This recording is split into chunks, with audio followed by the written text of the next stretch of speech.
도대체 이게 뭐 하는 짓이야? 지숙이 당황하며 땅에서 발이 떨어지지 않게 온갖 힘을 썼어요. 지수가 그냥 좀 떨어져. 창호는 가차없이 지숙을 밀려 애썼습니다. 당장 이거 안 놔? 도대체 나한테 왜 이러는 거야? 지숙은 오랫동안 함께 살아온 남편이 자신을 죽이려 한다는 게 믿어지지 않았어요. 휘몰아치는 바람 사이로 두 사람의 목소리가 뒤엉켰습니다. 낭떠러지 끝에 선 지숙의 발밑은 위태롭게 흔들렸어요. 안녕하세요. 인생의 향기입니다. 이야기를 시작하기 전에 구독과 좋아요, 알림 설정 부탁드립니다. 그럼 이어서 사연 들려드리겠습니다. 지숙은 거실 창가에 앉아 늦가을 하늘을 바라보고 있었습니다. 마당의 감나무 잎들이 바스락거리며 떨어지는 소리가 적막한 집안을 더욱 고요하게 만들었죠. 아이들이 모두 독립한 지 벌써 몇 년이 흘렀는데 처음엔 홀가분했던 마음이 이제는 공허함으로 바뀌어 있었습니다. 여보, 커피 한 잔 더 끓여줄래? 창고에서 정리를 하던 남편 창호의 목소리가 들려왔어요. 지숙은 자리에서 일어나 부엌으로 향했습니다. 결혼한 지 35년이 넘었지만 요즘 들어 창호와의 대화는 이런 일상적인 것들 뿐이었죠. 성은이가 해외로 떠나고 현우가 결혼해서 분가한 후로는 더욱 그랬습니다. 커피를 내리면서 지숙은 문득 지난밤 일이 떠올랐어요. 새벽 2시쯤 화장실에 다녀오는 길에 창호가 베란다에서 누군가와 통화하는 모습을 봤거든요. 목소리를 최대한 낮춰서 말하고 있었는데 지숙이 다가가자 급히 전화를 끊었습니다. 누구야, 이 늦은 시간에? 아, 그냥 회사 일 때문에. 미안, 깨웠구나. 창호의 대답은 어딘가 어색했어요. 30년 넘게 함께 산 아내의 직감으로는 뭔가 숨기고 있다는 느낌이 들었죠. 하지만 지숙은 그냥 넘어갔습니다. 지금 다시 생각해보면 의심하고 싶지 않았던 것 같네요. 커피를 들고 창고로 가니 창호가 오래된 앨범들을 뒤지고 있었어요. 결혼식 사진, 아이들 어렸을 때 사진들이 여기저기 흩어져 있었습니다. 뭘 찾는 거야? 아, 그냥 옛날 생각이 나서. 창호는 시선을 피하며 대답했습니다. 지숙은 그의 옆에 앉아 함께 사진을 보기 시작했어요. 젊은 시절의 자신들 모습이 참 행복해 보였죠. 그때는 미래에 대한 꿈과 희망으로 가득했는데 지금은 왜 이렇게 서먹해진 걸까요? 여보, 우리 언제부터 이렇게 됐지? 지숙의 솔직한 물음에 창호는 잠시 멈췄다가 대답했습니다. 뭐가 어떻게 됐다는 거야? 오늘 주말인데 어디 나가지도 않고 대화도 별로 안 하는 것 같고 뭔가 남남 같다는 느낌이 들어. 창호는 쓴웃음을 지으며 사진첩을 덮었어요. 정신없이 살다가 나이 들고 여유로워져서 그런 생각이 드는 것 같은데 아닌가. 그 말이 위로가 되길 바랐지만 지숙에게는 오히려 더 서글프게 들렸습니다. 정말 나이가 들면 부부가 이런 식으로 되는 게 당연한 건가요? 다른 집들도 다 이럴까요? 저녁 준비를 하면서도 지숙의 마음은 복잡했어요. 창호는 거실에서 텔레비전을 보고 있었는데 가끔씩 휴대폰을 확인하며 뭔가 메시지를 보내고 있었습니다. 예전 같으면 무심코 넘어갔을 일인데 요즘은 왠지 신경이 쓰였어요. 저녁 됐어. 응. 간단한 대답과 함께 창호가 식탁에 앉았습니다. 둘이서 먹는 저녁은 참 조용했어요. 가끔씩 수저 부딪히는 소리와 텔레비전 소리만 들릴 뿐이었죠. 지숙은 문득 아이들이 있던 시절이 그리워졌습니다. 그때는 이렇게 조용하지 않았는데 식사를 마치고 설거지를 하는데 창호의 휴대폰이 또 울렸어요. 이번에는 아예 방으로 들어가서 봤더군요. 지숙은 귀를 기울여 봤지만 문이 닫혀 있어서 내용을 들을 수 없었습니다. 10여 분 후 나온 창호의 표정은 평소보다 밝아 보였어요. 누구야? 대성이가 안부 전화했어. 하지만 지숙은 알고 있었어요. 지인인 대성은 주로 전화를 간결하게 하거든요. 그리고 대성과 통화할 때 창호가 저렇게 오래 받지 않습니다. 뭔가 이상했지만 지숙은 더 이상 묻지 않기로 했어요.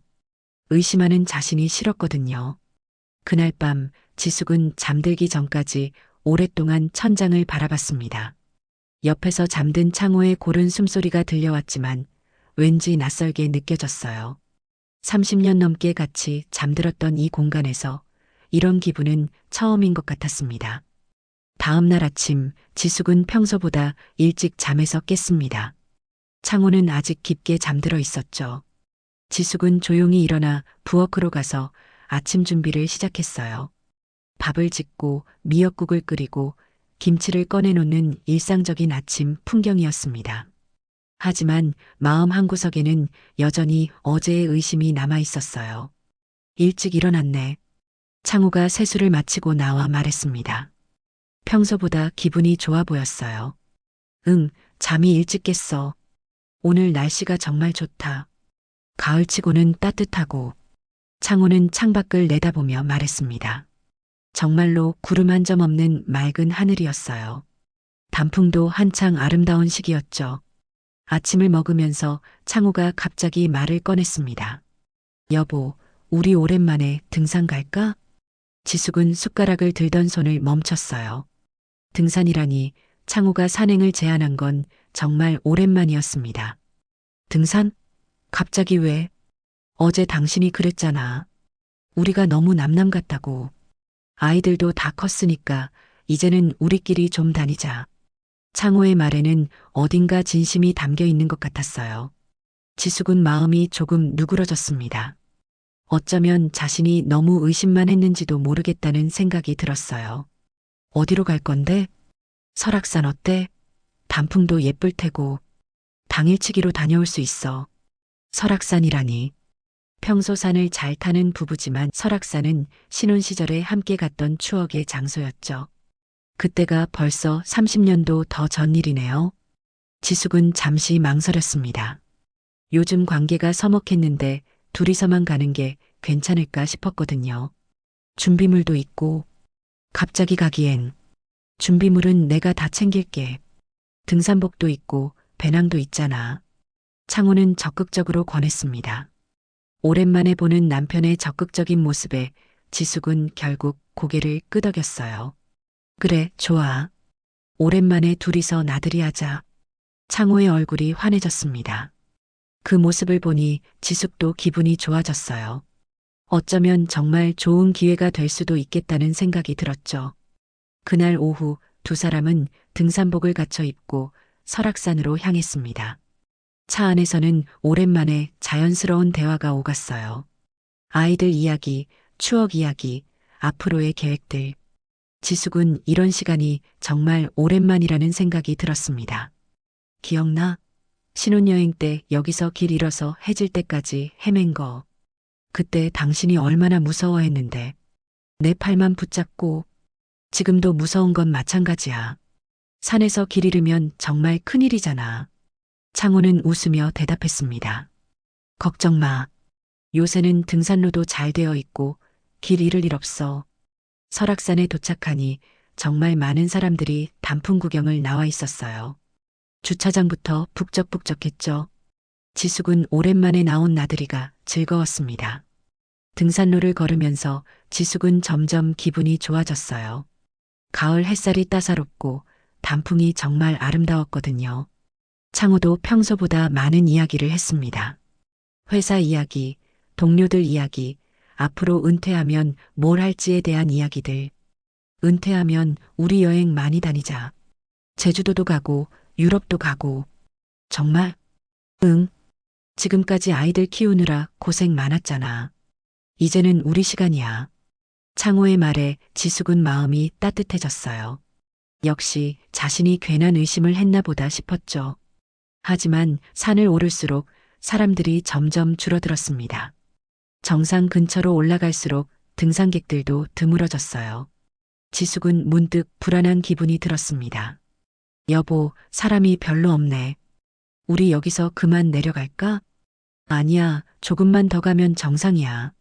정상에서 보는 경치는 정말 끝내줄 텐데. 창호는 지숙의 손을 잡아 끌었습니다. 그 손길이 왠지 차갑게 느껴졌어요. 지숙은 이상한 예감에 발걸음을 늦췄지만 창호는 계속 앞으로 가자고 재촉했습니다. 드디어 정상 근처에 도착했을 때 주변에는 정말 아무도 없었어요. 절벽 끝에서 바라보는 경치는 정말 장관이었지만 지숙은 왠지 모를 두려움을 느꼈습니다. 여보, 이제 내려가자. 해도 저물어가고. 그때 창호가 갑자기 돌아섰습니다. 그의 표정이 완전히 달라져 있었어요. 따뜻했던 미소는 사라지고 차갑고 결단력 있는 얼굴로 변해 있었죠. 지숙아. 목소리도 달랐습니다.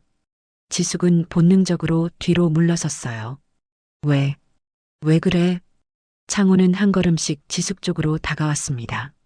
지숙은 계속 뒤로 물러났지만 뒤는 절벽이었어요. 미안해. 그 말과 함께 창호가 갑자기 지숙을 밀어냈습니다. 강하고 차갑게. 아! 지숙은 비명을 지르며 절벽 아래로 떨어졌습니다. 머릿속이 하얘졌죠. 이게 꿈인가 현실인가. 오랫동안 함께 살아온 남편이 자신을 죽이려 한다는 게 믿어지지 않았어요. 창호는 절벽 위에서 아래를 내려다봤습니다. 지숙의 모습은 보이지 않았어요. 그는 짧게 한숨을 쉬고는 돌아서서 산을 내려가기 시작했습니다. 절벽 아래로 떨어지는 동안 지숙의 머릿속에는 수많은 생각들이 스쳐갔습니다. 성은이와 현우의 어린 시절 모습, 창호와 처음 만났던 날, 결혼식 날에 행복했던 순간들, 그리고 마지막에는 방금 전 창호의 차가운 눈빛이 떠올랐어요. 왜 나를? 그 순간 지숙의 몸이 큰 소나무 가지에 걸렸습니다. 굵은 가지가 등허리를 받치면서 추락을 멈춰 세웠죠. 하지만 충격은 엄청났어요. 온몸이 부서질 것 같은 고통이 밀려왔습니다. 신음소리밖에 나오지 않았어요. 왼쪽 팔과 다리에서 극심한 통증이 느껴졌습니다. 아마 골절된 것 같았죠. 그래도 살아있다는 게 기적이었어요. 지숙은 나무에 매달린 채로 정신을 잃었다 깨기를 반복했습니다. 얼마나 시간이 흘렀는지 알 수 없었어요. 해가 서서히 저물어가고 있었죠. 이대로 밤이 되면 정말 위험할 수도 있겠다는 생각이 들었습니다. 도와주세요. 살려주세요. 목소리를 내려고 했지만 너무 작게 나왔어요. 이런 깊은 곳까지 소리가 닿을 리 없었죠. 지숙은 절망감을 느꼈습니다. 이렇게 죽는 건가? 창호의 계획대로? 그때 위쪽에서 사람 목소리가 들려왔어요. 이상하네. 분명히 이쪽에서 비명소리가 났는데. 등산객이었습니다. 지숙은 마지막 힘을 다해 소리쳤어요. 여기요. 여기 있어요. 도와주세요. 소리가 아래쪽에서 나는데 절벽 아래에 사람이 떨어진 것 같아요. 2명의 등산객이 절벽 끝으로 다가왔습니다. 지숙을 발견한 그들은 깜짝 놀랐어요. 아, 진짜 사람이 있어. 어떻게 저기까지. 빨리 119에 신고해야겠어. 한 명은 휴대폰으로 신고를 하고 다른 한 명은 지숙에게 소리쳤습니다. 아래 계신 분, 곧 구조대가 올 테니까 조금만 참으세요. 지숙은 안도의 눈물을 흘렸어요. 살 수 있다는 희망이 생겼거든요. 하지만 동시에 분노도 치밀어 올랐습니다. 창호에 대한 분노가. 구조대가 도착하는 데까지는 1시간 정도 걸렸어요. 그동안 지숙은 의식을 잃지 않으려고 애썼습니다. 창호에 대한 생각으로 정신을 붙잡았죠. 어떻게 감히. 함께 산 나를. 드디어 구조대원들이 로프를 타고 내려왔습니다. 전문적인 장비를 갖춘 그들은 능숙하게 지숙을 들것에 고정시켰어요. 부인, 의식은 있으시죠? 어디가 가장 아프신가요? 왼쪽 팔하고 다리가. 네, 곧 병원에 가실 테니까 조금만 참으세요. 구조 과정에서도 지숙은 계속 창호 생각을 했습니다. 지금 창호는 뭘 하고 있을까? 자신이 죽었다고 생각하고 있을까? 병원에 도착했을 때는 이미 밤이 되어 있었어요. 응급실에서 각종 검사를 받은 결과 왼팔 골절과 왼쪽 다리 골절, 그리고 전신 타박상 진단을 받았습니다. 생명에는 지장이 없다는 의사의 말에 지숙은 다시 한번 안도했어요. 보호자분께 연락드려야 하는데 혹시 가족 연락처가 있으신가요? 간호사의 질문에 지숙은 잠시 망설였습니다. 창호에게 연락하면? 자신이 살아있다는 걸 알면 어떻게 반응할까? 일단 남편에게 연락 주세요. 지숙은 창호의 휴대폰 번호를 알려주었어요. 그리고 창호가 어떻게 나올지 궁금했습니다. 30분 후 창호가 병원에 도착했어요. 응급실 문을 열고 들어오는 창호의 얼굴을 본 순간 지숙은 모든 걸 확신했습니다. 창호는 자신이 죽었다고 생각했었다는 것을. 지숙아, 괜찮아? 연기였어요. 걱정하는 척하는 연기. 하지만 지숙은 눈치채지 못한 척했습니다. 여보, 나 정말 죽을 뻔했어. 무슨 일이야? 갑자기 연락이 안 돼서 얼마나 걱정했는데. 창호는 지숙의 손을 잡으며 물었습니다. 그 손이 차갑다는 걸 지숙은 느꼈어요.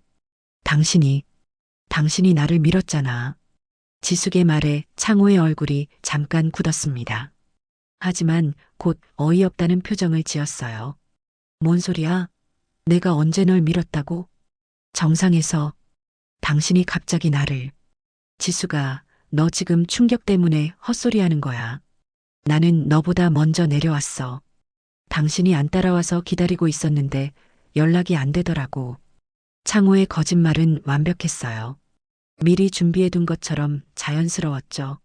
지숙은 그 순간 깨달았습니다. 이 모든 게 계획적이었다는 것을. 경찰이 왔을 때도 창호는 같은 말을 반복했습니다. 아내가 혼자 정상을 보러 올라갔는데 너무 늦어서 기다리고 있었어요. 그런데 연락이 안 돼서. 등산 사고로 보이는데 혹시 부인께서 평소에 어지럼증이나 지병이 있으셨나요? 없어요. 건강했는데. 아, 요즘 들어 건망증이 좀 있긴 했어요. 창호는 마치 진짜 걱정하는 남편처럼 연기를 했습니다. 경찰도 단순한 등산 사고로 결론 지었어요. 지숙은 그 모든 걸 지켜보며 생각했습니다. 이 사람이 내 남편이었나? 35년 동안 함께 살았던 사람이 이렇게 차갑고 계산적인 사람이었나? 분노와 배신감, 그리고 무엇보다도 자신이 얼마나 바보였는지에 대한 자괴감이 밀려왔어요. 하지만 동시에 한 가지 다짐을 했습니다. 절대 가만히 있지 않겠다. 병원에서 일주일을 보낸 후 지숙은 깁스를 한 채로 집으로 돌아왔습니다. 창호는 연기상 완벽한 남편 역할을 했어요. 병문안도 매일 왔고 퇴원할 때도 휠체어를 밀어주며 세심하게 챙겨줬죠. 하지만 지숙은 그 모든 게 가짜라는 걸 알고 있었습니다. 집에 돌아와서도 창호의 연기는 계속되었어요. 식사 준비, 약 챙겨주기, 병원 스케줄 관리까지. 마치 정말 아내를 사랑하는 남편처럼 행동했습니다. 아픈 데 없어? 베개 높이는 괜찮고? 응, 괜찮아. 지숙은 담담하게 대답했어요.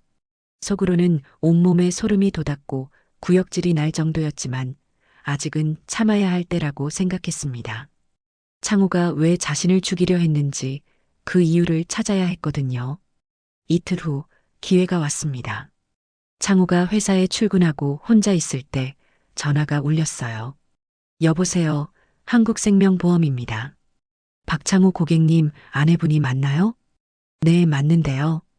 고객님께서 최근에 가입하신 보험건으로 연락드렸는데 혹시 지금 통화 가능하신가요? 보험이라니? 지숙은 궁금해졌어요. 남편이 지금 회사에 있는데 무슨 보험인가요? 아, 그럼 부인께서 통화 가능하신가요? 사실 부인 명의로 가입하신 생명보험이에요. 수익자가 남편분으로 되어 있고요. 지숙의 가슴이 쿵 내려앉았습니다. 얼마짜리인데요? 보험금이 3억 원이에요. 지난달에 가입하셨더라고요. 3억 원. 지숙은 전혀 모르는 보험이었어요. 창호가 자신 몰래 가입한 거였죠. 혹시 어떤 경우에 보험금이 나오는 건가요? 사망이나 고도장애 시에 지급됩니다. 특히 사고사의 경우에는 배액으로 나와서 6억 원까지 가능하고요. 지숙은 손이 떨렸어요. 이제 창호가 자신을 죽이려 한 이유를 알겠더군요. 돈 때문이었습니다. 오래된 부부 생활이 고작 몇억 원에 끝나는 거였어요. 아, 네. 알겠습니다. 전화를 끊고 지숙은 한참을 멍하니 앉아 있었습니다. 분노보다는 허탈감이 더 컸어요. 어떻게 사람이 이럴 수 있을까? 함께 아이들을 키우고 같은 침대에서 자고 기쁨과 슬픔을 나눴던 사이인데 그날 저녁 창호가 돌아왔을 때 지숙은 평소처럼 행동했습니다. 오늘 회사 어땠어? 그냥 그랬어. 혼자 있었는데 괜찮았어? 더 아픈 데 없고? 응. 창호는 지숙 옆에 앉아서 깁스 부분을 살펴봤어요. 빨리 나았으면 좋겠는데. 내가 병간호하느라 힘들다.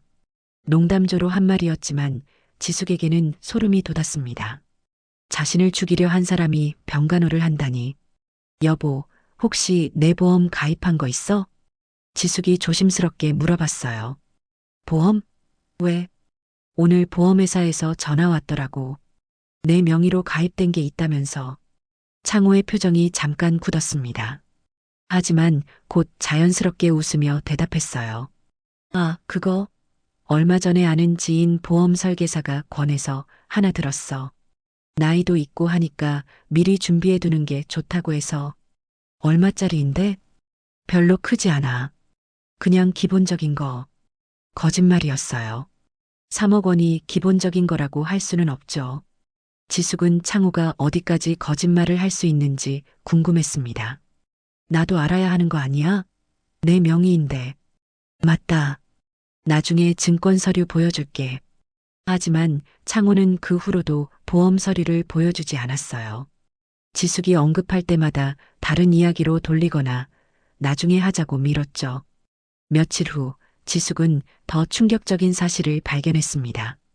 창호가 샤워하는 동안 그의 휴대폰을 확인해 본 거예요. 평소에는 절대 하지 않던 일이었지만 이제는 달랐습니다. 휴대폰에는 여러 통화 기록들이 있었어요. 모르는 번호들이 많았죠. 그 중에서 가장 자주 통화한 번호가 있었는데 지숙은 그 번호에 전화를 걸어봤습니다. 여보세요? 여자 목소리였어요. 지숙은 재빨리 전화를 끊었습니다. 가슴이 두근거렸죠. 문자 메시지도 확인해 봤어요. 대부분 삭제되어 있었지만 몇 개가 남아 있었습니다. 언제쯤 될 것 같아? 기다리는 것도 한계가 있어. 조금만 더 기다려. 곧 정리될 거야. 정말 괜찮은 거야? 들키면 어떡해. 걱정 마. 아무도 모를 거야. 메시지들을 보면서 지숙은 모든 걸 이해했습니다.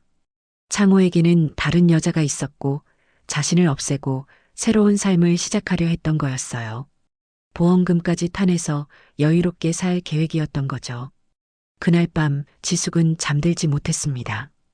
옆에서 자는 창호를 바라보며 온갖 생각이 들었어요. 어떻게 이런 일이 가능한 걸까? 어떻게 한 사람이 이렇게 변할 수 있는 걸까? 하지만 동시에 다른 생각도 들었습니다. 창호는 자신이 죽었다고 생각하고 있을 거예요. 그런데 살아 돌아왔죠. 이제 창호는 어떻게 할까? 또 다른 시도를 할까? 지숙은 결심했습니다. 당하고만 있을 수는 없다고. 창호가 자신에게 했던 것처럼 이제는 자신이 창호에게 할 차례라고 생각했어요. 내가 죽은 줄 알았겠지. 하지만 난 살아있어. 그리고 이제 당신이 어떤 사람인지 다 알았어. 지숙의 눈에는 차가운 결의가 서려 있었습니다. 35년간 순종적인 아내로 살았던 지숙은 이제 없었어요. 복수를 계획하는 새로운 지숙이 태어난 거였죠. 깁스를 푼 후 지숙의 일상은 완전히 달라졌습니다. 겉으로는 평범한 회복기를 보내는 주부의 모습이었지만 속으로는 치밀한 계획을 세우고 있었어요. 창호는 여전히 다정한 남편을 연기했지만 지숙에게는 더 이상 통하지 않았습니다. 병원에 검진 받으러 간다고?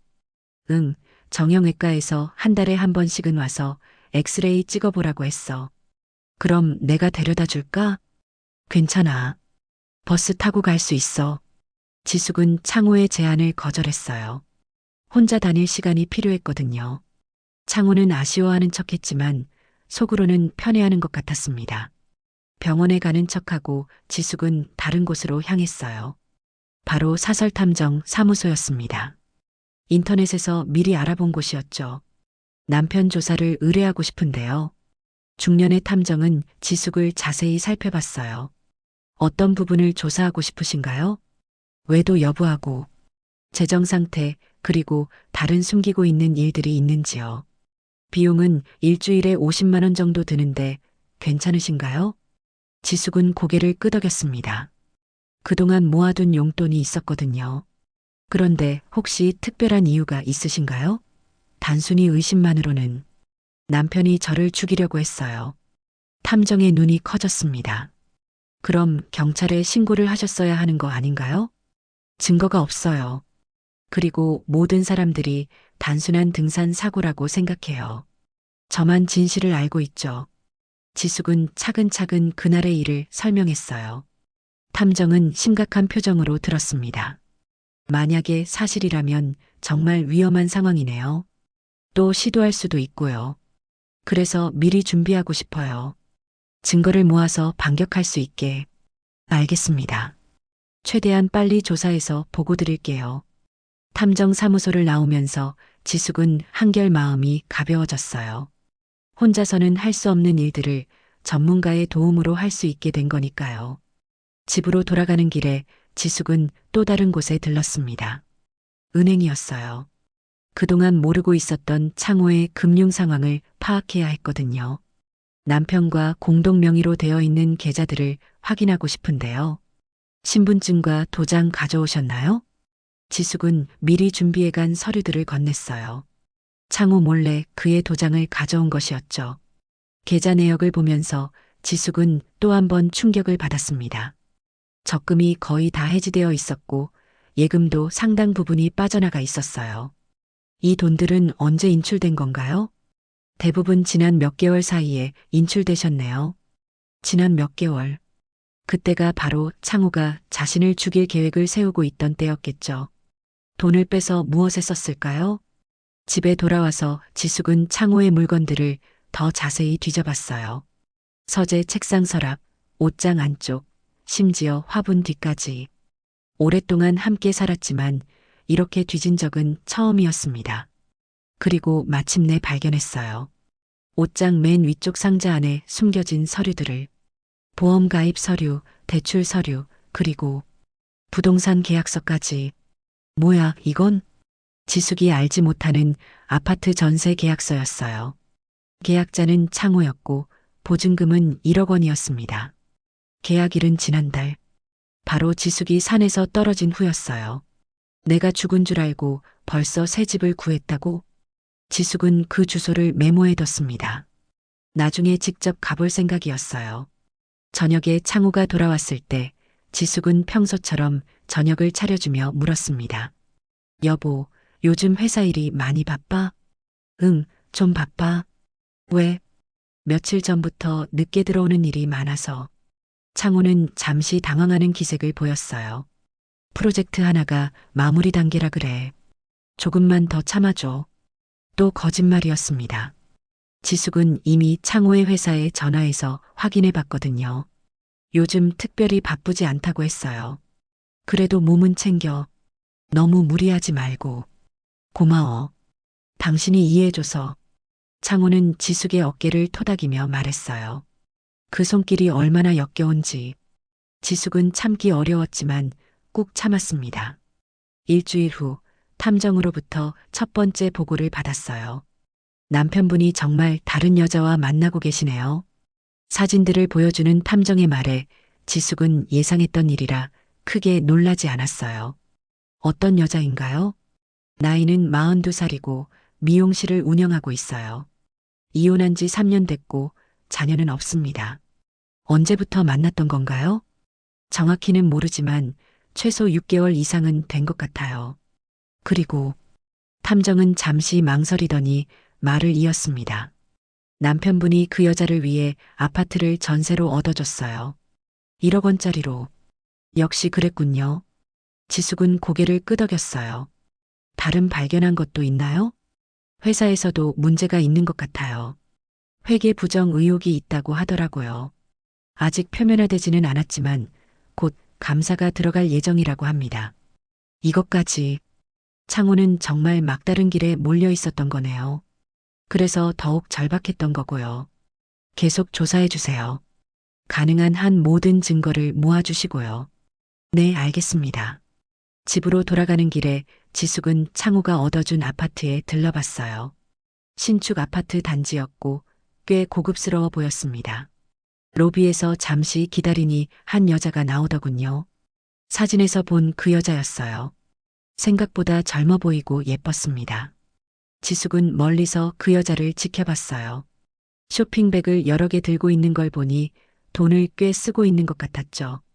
내 남편 돈으로 저렇게 사치를 부리고 있구나. 지숙은 분노가 치밀었지만 동시에 차분해졌어요. 감정에 휩쓸리면 실수할 수 있거든요. 지금은 냉정해야 할 때였습니다. 그날 밤 지숙은 자신만의 계획을 세우기 시작했어요. 창호가 자신에게 했던 것처럼 이제는 창호의 삶을 송두리째 무너뜨릴 계획을. 가정도, 직장도, 사회적 지위도 모든 것을 잃게 만들 계획을 말이에요. 내가 죽은 줄 알았겠지. 하지만 난 살아있어. 그리고 이제 내 차례야. 지숙의 복수는 조용히 그러나 치밀하게 시작되었습니다. 첫 번째 단계는 창호의 회사 내 입지를 흔드는 것이었어요. 탐정을 통해 얻은 정보로는 창호가 회계 부정에 연루되어 있다는 것이었죠. 여보세요. 혹시 한국정밀공업 감사실인가요? 지숙은 변성기를 사용해 목소리를 바꿔 전화를 걸었습니다. 네, 맞습니다. 제가 익명으로 제보하고 싶은 게 있는데요.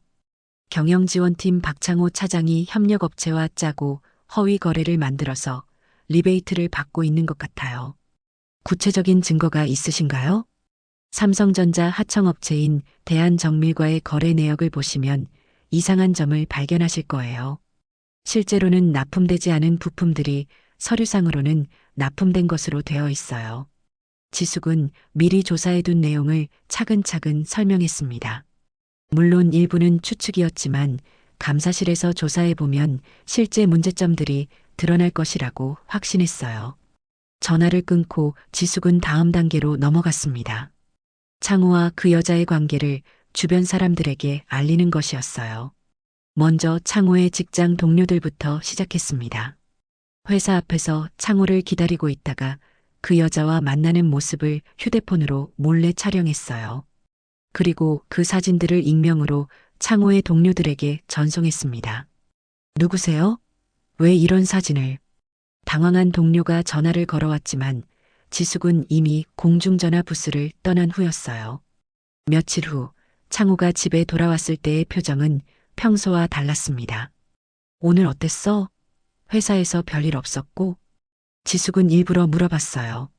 별일 없었어. 그냥 평범한 하루였지. 하지만 창호의 표정은 평범하지 않았어요. 뭔가 신경 쓰이는 일이 있는 것 같았죠. 요즘 회사 분위기는 어때? 왜 갑자기 그런 걸 물어? 그냥 당신이 요즘 스트레스 받는 것 같아서. 창호는 잠시 망설이더니 대답했습니다. 감사가 들어온다고 해. 정기감사인데 뭔가 예민한 분위기야. 지숙은 속으로 미소를 지었어요. 계획이 시작된 거였죠. 다음 날 지숙은 더 직접적인 행동에 나섰습니다. 창호와 그 여자가 자주 가는 레스토랑을 미리 파악해두고 그들이 식사하는 모습을 가까이서 지켜봤어요. 두 사람은 꽤 친밀해 보였습니다. 손을 잡고 애정 표현도 하고. 지숙은 그 모습을 보면서 복잡한 감정을 느꼈어요. 분노, 배신감, 그리고 묘하게도 해방감까지. 이제 정말 끝이구나. 35년이 이렇게 끝나는 거구나. 하지만 슬퍼할 시간은 없었어요. 지숙은 계속해서 증거를 수집했습니다. 일주일 후 창호에게 첫 번째 타격이 왔습니다.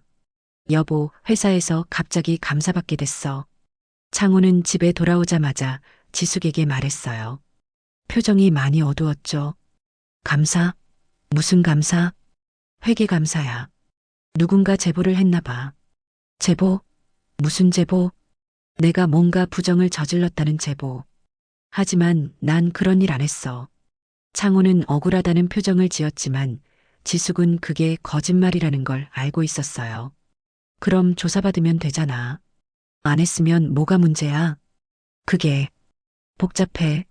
서류상으로는 좀 이상해 보일 수도 있거든. 결국 인정하는 거네요. 지숙은 차분하게 물었습니다. 얼마나 이상해? 아무것도 아니야. 그냥 실수로 잘못 처리된 것들이 몇 개 있을 뿐이야. 하지만 창호의 불안한 표정을 보면 단순한 실수가 아니라는 걸 알 수 있었어요. 며칠 후 두 번째 타격이 왔습니다. 아들 현우에게서 전화가 온 거예요. 어머니, 아버지 회사에서 무슨 일 있나요? 왜? 아버지 직장 동료 중에 아는 형이 있는데 아버지가 다른 여자랑 다니신다는 소문이 돈다고 하더라고요. 지숙은 잠시 침묵했습니다. 아이들까지 알게 될 줄은 예상했지만 막상 듣고 보니 착잡했어요. 엄마는 모르겠다. 아빠한테 직접 물어보렴. 정말 모르세요? 아니면 알고도 참고 계신 거예요? 현우야, 어른들 일은 복잡해. 당신이 걱정할 일은 아니야. 하지만, 됐어. 신경 쓰지 마. 전화를 끊고 지숙은 잠시 생각에 잠겼어요. 아이들에게까지 피해가 가는 걸 원하지는 않았거든요. 하지만 이미 시작된 일이었고 되돌릴 수도 없었습니다. 그날 저녁 창호는 평소보다 더 늦게 들어왔어요. 왜 이렇게 늦어? 회사 일 때문에. 감사 준비하느라고. 창호의 목소리는 지쳐 있었어요. 얼굴도 많이 상해 있었고요. 현우가 전화했어. 지숙의 말에 창호가 깜짝 놀랐습니다. 뭐라고 했는데? 당신이 다른 여자와 만난다는 소문이 있다고 하던데. 창호의 얼굴이 새하얘졌어요. 그건 그냥 소문이야. 회사에서 누군가 나를 모함하려고. 정말? 정말이야. 나는 너밖에 없어. 또 거짓말이었어요. 하지만 지숙은 더 이상 따지지 않았습니다. 이제 창호 스스로가 무너져가고 있었거든요. 다음 주 창호는 회사에서 정직 처분을 받았습니다. 감사 결과 실제로 부정행위가 발견된 거예요. 한 달 정직이야. 창호는 풀이 죽어서 말했어요. 그 다음엔? 모르겠어. 최악의 경우 해고될 수도 있고. 지숙은 동정하는 척했지만 속으로는 다음 단계를 준비하고 있었어요. 창호가 완전히 무너질 때까지 멈출 생각이 없었습니다. 창호의 세계는 점점 작아져 갔어요. 직장에서의 입지는 흔들렸고 주변 사람들은 수군거렸고 아이들까지 의심의 눈초리로 바라봤죠. 하지만 지숙의 복수는 아직 끝나지 않았습니다. 진짜는 이제부터였어요. 창호의 몰락은 눈사태처럼 빠르게 진행되었습니다. 정직 처분을 받은 지 2주일 만에 회사에서 해고 통보를 받았어요. 부정행위가 추가로 더 발견되었기 때문이었죠. 해고됐어. 창호는 집에 돌아와 털썩 소파에 주저앉으며 말했습니다. 얼굴은 완전히 망가져 있었어요. 어떻게 그런 일이? 지숙은 놀란 척했지만 속으로는 만족스러웠어요. 계획이 완벽하게 진행되고 있었거든요. 모르겠어. 누군가 의도적으로 나를 모함하고 있는 것 같아. 그럼 어떡하지? 우리 생활은? 일단 퇴직금은 나올 거야. 그걸로 당분간 버티고. 하지만 창호도 알고 있었어요. 이 나이에 새로운 일자리를 구하는 게 얼마나 어려운 일인지를. 며칠 후 더 큰 문제가 터졌습니다. 창호와 그 여자의 관계가 완전히 공개된 거예요. 누군가 둘이 함께 있는 사진들을 인터넷 커뮤니티에 올렸거든요. 아버지, 현우가 집으로 쳐들어왔어요. 얼굴이 빨갛게 달아올라 있었죠. 이게 뭐예요? 인터넷에 돌아다니는 이 사진들이 뭐냐고요? 현우가 휴대폰 화면을 창호 앞에 들이댔어요. 창호와 그 여자가 포옹하고 있는 사진이었습니다. 현우야, 이건. 변명하지 마세요. 어머니가 산에서 죽을 뻔했는데 그 와중에 바람을 피우셨다고요? 그게 아니야. 그럼 뭐예요? 이 여자가 누구고 왜 이런 사진이 있는 거예요? 창호는 대답하지 못했어요. 현우는 분노에 차서 계속 소리쳤습니다. 평생 존경했던 아버지가 이런 사람이었나요? 어머니를 이렇게 배신하는 사람이었나요? 현우야, 진정해. 아빠도 사정이. 무슨 사정요? 아무리 힘들어도 가족을 배신하면 되는 거예요? 현우는 지숙을 바라봤어요. 엄마는 왜 가만히 계세요? 이런 상황에서도 참으실 거예요? 지숙은 조용히 말했습니다. 현우야, 집에 가. 이건 어른들이 해결할 문제야. 엄마, 가라고 했어. 지숙의 단호한 목소리에 현우는 더 이상 말하지 못했어요. 하지만 나가면서 창호를 향해 말했습니다. 아버지, 정말 실망입니다. 현우가 나간 후 집안은 무거운 침묵이 흘렀어요. 창호는 머리를 감싸고 있었고 지숙은 그런 창호를 차분하게 바라봤습니다. 이제 어떡할 거야? 지숙의 질문에 창호가 고개를 들었어요. 지숙아, 미안해. 뭐가 미안한데? 모든 게 다 내가 잘못했어. 하지만 지숙은 그 말을 믿지 않았어요. 진심이 아니라는 걸 알고 있었거든요. 이틀 후 지숙은 마지막 카드를 사용하기로 했습니다. 보험 사기 시도에 대한 신고였어요. 여보세요. 보험 사기 신고센터인가요? 네, 맞습니다. 제보하고 싶은 게 있는데요. 제 남편이 저를 죽이고 보험금을 타내려고 했어요. 구체적으로 설명해 주시겠어요? 지숙은 산에서 일어난 일부터 보험 가입 경위까지 모든 걸 상세히 설명했어요. 그리고 탐정을 통해 수집한 모든 증거들도 제출했습니다. 일주일 후 경찰이 집으로 찾아왔어요. 박창호 씨 계신가요? 네, 제가 박창호입니다. 보험 사기 및 살인 미수 혐의로 조사를 받으셔야겠습니다. 창호의 얼굴이 창백해졌어요. 무슨 소리예요? 동행해 주시기 바랍니다. 창호는 지숙을 바라봤어요. 그 눈에는 충격과 당황, 그리고 배신감이 담겨 있었죠. 지숙아, 당신이 신고한 거야? 지숙은 차갑게 대답했습니다. 그래. 왜 이래? 나에게 묻는 거야?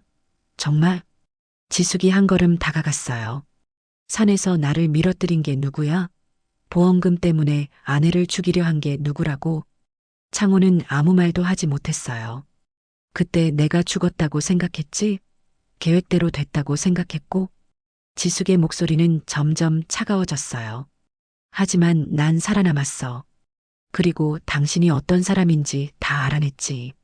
지숙아, 내 말 좀 들어봐. 들을 말이 뭐가 있어? 35년 동안 속여왔는데 지금 와서 무슨 말을 하겠다는 거야? 창호는 무릎이 꺾였어요. 미안해. 정말 미안해. 미안하다고 해서 달라지는 게 있어? 지숙은 경찰을 향해 말했습니다. 데려가세요. 더 이상 볼 것도 없어요. 창호가 수갑을 찬 채 끌려나가면서 마지막으로 지숙을 돌아봤어요. 지숙아. 하지만 지숙은 돌아보지 않았어요. 창문 너머로 경찰차가 사라지는 것을 지켜볼 뿐이었죠. 집안이 조용해졌어요. 35년 만에 혼자가 된 집. 하지만 지숙은 슬프지 않았습니다. 오히려 후련했어요. 휴대폰이 울렸어요. 성은이에게서 온 전화였습니다.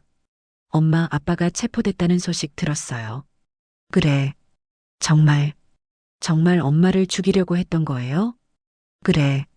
성은이가 한참 동안 말이 없다가 물었어요. 엄마는 괜찮아요? 괜찮아. 이제야 괜찮아졌어. 저희가 몰라서 죄송해요. 엄마 혼자 얼마나 힘드셨을까. 이제 끝났어. 걱정하지 마. 전화를 끊고 지숙은 거울 앞에 섰어요. 거울 속의 자신은 예전과 달라져 있었습니다. 더 이상 순종적이고 참기만 하는 여자가 아니었어요. 강하고 단단해진 여자였죠. 이제 내 인생은 내가 선택한다. 지숙은 거울 속 자신에게 말했습니다. 새로운 시작을 다짐하면서 창호의 재판은 석 달 후에 시작되었습니다. 언론에서도 관심을 보였어요. 남편이 아내를 산에서 밀어뜨린 사건이라는 제목으로 연일 보도되었죠. 지숙은 법정에 증인으로 출석해야 했습니다. 피고인이 당신을 절벽에서 밀어뜨렸다고 확신하십니까? 검사의 질문에 지숙은 분명하게 대답했어요. 네, 확신합니다. 제 남편이 저를 죽이려고 했습니다. 방청석에 앉은 창호와 눈이 마주쳤어요. 창호는 많이 초췌해져 있었습니다. 몇 달 사이에 머리도 많이 새었고 얼굴도 상당히 야위어 있었죠. 피고인의 동기가 무엇이라고 생각하십니까? 보험금과 다른 여자 때문입니다. 지숙의 증언은 명확했어요.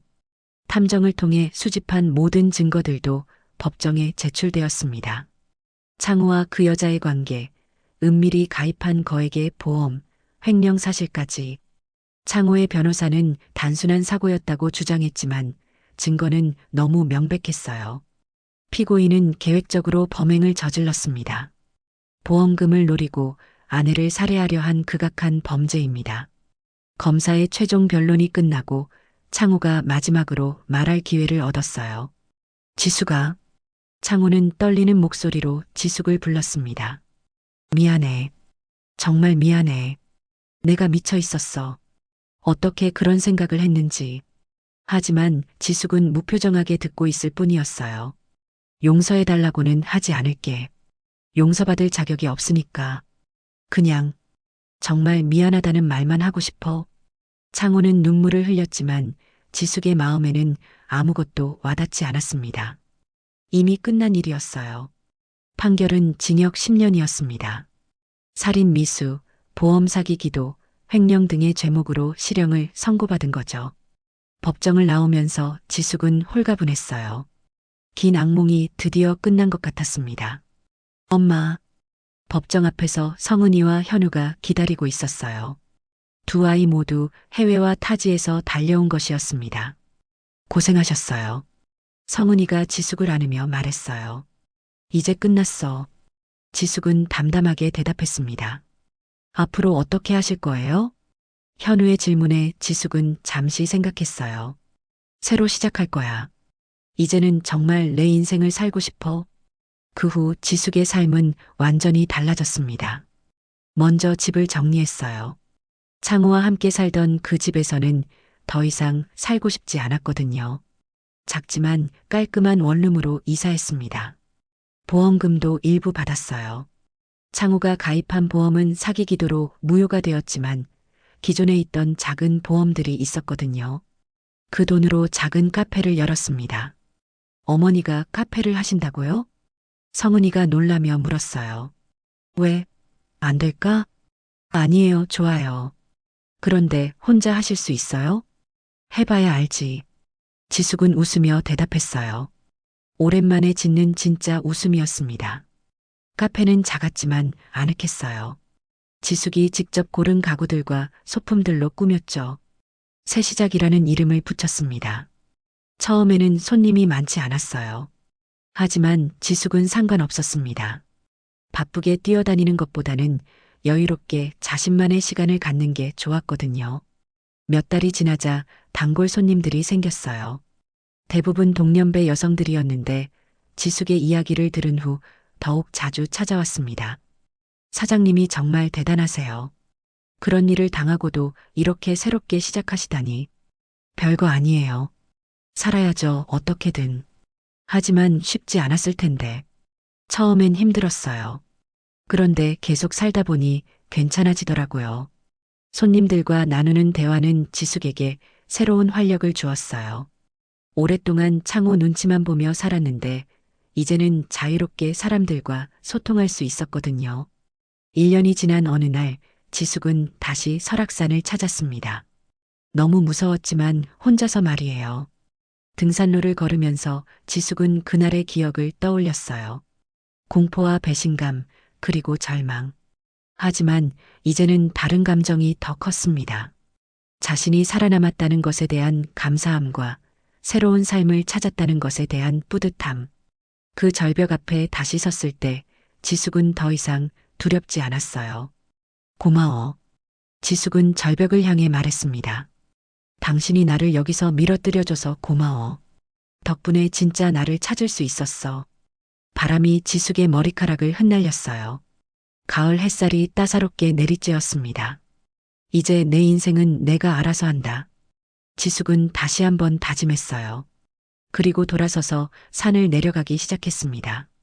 가벼운 발걸음으로 집으로 돌아가는 길에 지숙은 휴대폰을 확인했어요. 성은이에게서 메시지가 와 있었습니다. 엄마, 다음 주에 한국 들어가요. 카페에서 만나요. 사랑해요. 지숙은 미소를 지으며 답장을 보냈어요. 기다리고 있을게. 나도 사랑해. 그날 저녁 카페에서 마감 정리를 하면서 지숙은 창밖을 바라봤어요. 거리에는 사람들이 바쁘게 오가고 있었죠. 모두들 각자의 삶을 살아가고 있었습니다.